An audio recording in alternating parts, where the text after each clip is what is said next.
Welcome back to the Falcon Tech Nexis. तो ये हमारे MS ऑफिस के कोर्स के फर्स्ट मॉड्यूल MS एक्सेल की 5th क्लास है, जिसमें मैं तुम्हें MS एक्सेल में most useful options and tricks समझाने वाला हूँ, जो कि आगे जाके तुम्हें बहुत काम आने वाली है।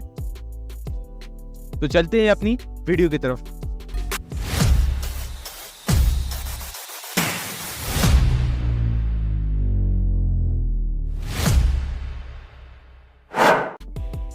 तो जिन लोगों ने मेरी प्रीवियस क्लास ली है तो उन लोगों को मालूम होगा कि हमने प्रीवियस क्लास में बेसिक फार्मूला सीखे थे और उस पर हमने वर्क किया था। तो ये वही शीट है, तो इसी पे मैं आज वर्क करने वाला हूँ। तो सबसे पहले मुझे एक ग्रैंड टोटल डिलीट करना है एंड इसके बाद जो ये 5 कॉलम्स है ये मुझे डिलीट करने हैं। अगर मैं इस तरह से डिलीट करूँगा तो मुझे बहुत टाइम लग जाएगा डिलीट करने में। तो उसके लिए क्या ट्रिक है, मैं सिलेक्ट करूँगा अपनी एक रॉ को एंड उसके बाद में Ctrl+- प्रेस करूँगा तो मेरा डेटा गायब हो जाएगा। ठीक है, उसके बाद मैं बाकी पर ही ये ट्रिक अप्लाई करता हूँ। सारे मैंने जो कॉलम मुझे नहीं चाहिए मैंने वो सिलेक्ट किए एंड उसके बाद Ctrl+- प्रेस करते ही डेटा गायब। उसके बाद मुझे ये डेटा सॉर्ट करना है, किसके बिहाफ पे, टोटल के बिहाफ पे, कि जो बड़ा नंबर है इनमें टोटल में वो ऊपर आना चाहिए और जो इनमें छोटा नंबर है वो सबसे नीचे आना चाहिए, लेकिन इसमें मेरा बाकी डेटा भी एक्सपांड होना चाहिए। तो सबसे पहले हम सिंपल ट्राई करते हैं। उसके लिए मैं क्या करूँगा, Ctrl+A प्रेस करके अपना डेटा सेलेक्ट कर लूँगा एंड उसके बाद डेटा टैब पे जाके हम सॉर्ट एंड फिल्टर ग्रुप पे जाएंगे एंड उस लार्जेस्ट टू स्मॉलेस्ट सॉर्ट का रिबन मिल जाएगा। तो हम यहाँ पे इसको सेलेक्ट कर लेंगे, लेकिन इसने टोटल के बिहाफ पे डेटा सॉर्ट नहीं किया है बल्कि सीरियल नंबर के बिहाफ पे डेटा सॉर्ट कर दिया है। तो ये तो गलत बात है, क्योंकि जो मुझे चाहिए था इसने वो काम तो किया ही नहीं है। सबसे पहले हम Ctrl+Z प्रेस कर देते हैं। अब जिसके बिहाफ पे मुझे अपना ये डेटा सॉर्ट करना है तो मैं वो सिलेक्ट कर लूँगा एंड उसके बाद जाऊँगा रिबन पर। तो जब मैं रिबन प्रेस करूँगा तो ये मुझे छोटी सी वार्निंग दे देगा कि जो कि शॉर्ट वार्निंग होती है। तो उससे मुझे माइक्रोसॉफ्ट एक्सेल ये कह रहा है कि Microsoft Excel found data next to your selection, since you have not selected this data it will not be sorted. तो इसने ये कहा है कि आपने जो डेटा सिलेक्ट किया है इसके साथ और भी डेटा है, अगर आप इस डेटा को सिलेक्ट नहीं करते तो वो सॉर्ट नहीं होगा। उसके बाद ये तो ऑप्शन देते हैं। पहला ऑप्शन हमारे मतलब का है कि सॉर्ट तो सिलेक्टेड डेटा के बिहाफ पर ही होगा, लेकिन इसके साथ बाकी जो एक्सपांड डेटा है वो भी सॉर्ट हो जाएगा। लेकिन क्योंकि मैं तुम लोगों को सिखा रहा हूँ तो मैं तुम्हें कंटिन्यू विद करंट सिलेक्शन पे भी करके दिखाता हूँ कि क्या होता है।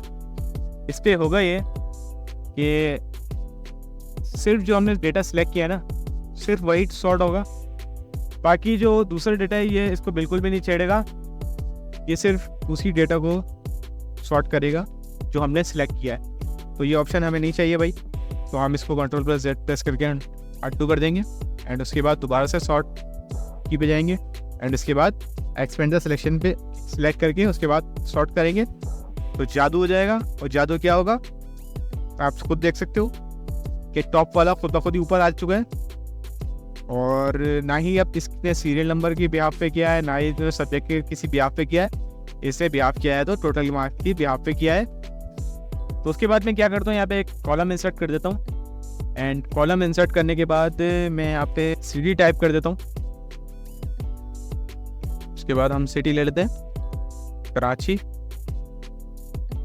एंड इसके बाद ले लेते हैं लाहौर, बाद ले लेते हैं इस्लामाबाद। इडी को ही नीचे सेलेक्ट कर लेते हैं और मैं सीरियल नंबर को भी थोड़ा सीधा कर लूँ। ठीक है, तो अब हमारा दोबारा से फॉर्मेट रेडी हो चुका है। अब मैं इनको देता हूँ फिल्टर्स। मैं डेटा सिलेक्ट करके डेटा टैब पे आके सॉर्ट एंड फिल्टर पे वही जो हमने अभी ग्रुप यूज़ किया उसी पे हमें फ़िल्टर का रिबन मिल जाएगा। तो हम यहाँ पे फ़िल्टर कर देंगे एंड इसके बाद फ़िल्टर के आइकन्स यहाँ पे आ जाएंगे। मैंने इसको फ़िल्टर तो दे दिए हैं। अब फ़िल्टर लगाने का फ़ायदा क्या है, जब मिसाल के तौर पर मैं सिटी पे जाता हूँ एंड सिटी पे जाने के बाद सिलेक्ट ऑल पे हुआ है, तो मैं सिलेक्ट ऑल से हटा के इस पर इसको ये कमांड देता हूँ कि खाली इस्लामाबाद वाले शो होने चाहिए, सिर्फ इस्लामाबाद वाले शो हो रहे हैं, ठीक है। लेकिन अब मैं इसको कहता हूँ कि लाहौर वाले भी इसके साथ शो होने चाहिए, तो उसके साथ लाहौर वाले भी शो हो रहे हैं, ठीक है। अब मैं इसको कहता हूँ कि इस्लामाबाद वाले शो ना हो, कराची और लाहौर वाले शो हो, तो उसके बाद इसको ओके करता हूँ। तो यहाँ पे भी इसने इसी हिसाब से डेटा शो कर दिया है। तो ये तो हो गई, तो ये हो गई यहाँ की बात। अब मैं टोटल पे जाके इसको फिल्टर देता हूँ। अब नंबर फिल्टर्स पे जाके मैं इसको फिल्टर क्या देता हूँ कि भाई इसको फिल्टर देता हूँ ग्रेटर देन का, कि मुझे आप 230 से ग्रेटर देन नंबर दिखाओ। तो इसने मुझे जो नंबर्स टोटल में 230 से अबव थे सिर्फ वही शो किए हैं, बाकी इसने हाइड कर दिए हैं। और फिल्टर हटाने के लिए आप क्लियर फिल्टर फ्रॉम टोटल पे कर दोगे तो ये हमारा डेटा वापसी आ जाएगा। तो उम्मीद है कि तुम्हें फिल्टर वाला सेक्शन भी समझ आ गया होगा। तो मैंने यहाँ पे एक शीट ऐड कर ली है एंड इस पर मैं टाइप करता हूँ, अब आप लोग देखना क्या होता है 2 -3। अब आप देखना क्या होता है इसमें, इंटरप्रेस करूँगा 3 फैब। तो ये एक्सेल का एक फंक्शन है। तो आपने देखा क्या हुआ, इसने नंबर्स को डेट में कन्वर्ट कर दिया, क्योंकि इसको पता था कि मैं क्या टाइप करने वाला हूँ, किस तरह की चीज़ में टाइप कर रहा हूँ। तो इसने ये कन्वर्ट कर दिया 6 -6। उसके बाद इंटर करता हूँ तो 6 जून इसने कर दिया, ठीक है। अब मैं इन दोनों को ही कॉपी करके ना वो नीचे ले आता हूँ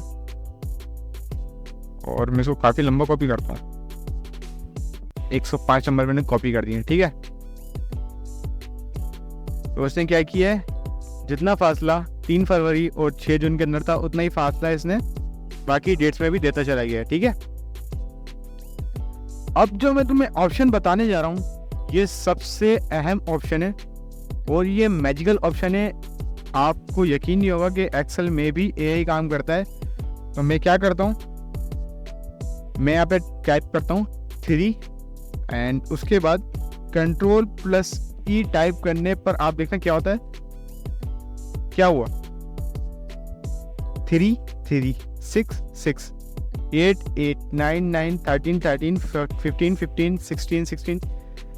तो क्या मतलब हुआ कि जो मैंने इसको कमांड दी थी कि यार आप जो यहाँ पे 3 है उसी हिसाब से नीचे जितने भी नंबर्स आ रहे हैं, यानी कि जो आपका फर्स्ट डेटा है, फर्स्ट नंबर है, वो आप यहाँ पे सारा उतार दो। इस ऑप्शन को कहते हैं फ्लैश फिल। तो एक्सेल की एआई ने काम किया ये कि आप जहाँ तक नीचे देख सकते हो आपको कहीं भी मिस्टेक नज़र नहीं आएगी, हर जगह इसने यही काम किया है, ठीक है। क्योंकि मैंने इसको कमांड ये दी थी कि आप इसका फ्लैश फिल कर दो, जो फर्स्ट नंबर है तो उसे फर्स्ट नंबर का फ्लैश फिल कर दिया। अब हमारे पास दूसरा कॉलम है एंड उस पर मैं टाइप करता हूँ टैब, ठीक है। एंड उसके बाद इंटर प्रेस करके Ctrl+E प्रेस करता हूँ तो फिर आप देखो क्या होता है। अब मैंने इसको कहा था कि आप सेकंड डेटा से फ्लैश फिल करो, तो इसने सेकंड डेटा से फ्लैश फिल किया है, ठीक है। अब आपको मैं एक और चीज़ दिखा देता हूँ, मैं इस कॉलम को डिलीट कर देता हूँ एंड अब आप देखो मैं क्या करता हूँ। अब मैं यहाँ पे लार्ज अल्फ़ाबेट्स में फरवरी टाइप कर दिया मैंने एंड उसके बाद इंटर प्रेस करके Ctrl+E जैसे प्रेस करूँगा तो आपके सामने जादू हो जाएगा कि जिन अल्फ़ाबेट्स में मैंने या शॉर्ट हो या लॉन्ग, जिन अल्फ़ाबेट्स में मैं इसको कमांड देता हूँ उसी हिसाब से ये नीचे नंबर्स लेकर आता है। ये बहुत अहम ऑप्शन है MS एक्सेल का और आपके बहुत काम आने वाला है। एडवांस पे तो एक्सट्रीम लेवल पे काम आएगा। इसको मिस मत करना, इसकी जितनी प्रैक्टिस कर सको लाजमी करना। मैंने आपको बता दिया है कि आप कैसे इसकी प्रैक्टिस कर सकते हो। आपने सिंपली कोई भी डेटा ले लेना, जैसे मैंने एक डेट का डेटा ले लिया, तो आप भी इसी तरह से डेटा ले सकते हो। उसको लाजमी ट्राई करो। तो उम्मीद है कि ये वीडियो तुम्हें पसंद आई होगी। अगर पसंद आई है तो लाइक लाजमी करना एंड चैनल को सब्सक्राइब लाजमी कर लो, ताकि आने वाली हर वीडियो जल्द से जल्द तुम्हें मिलती रहे।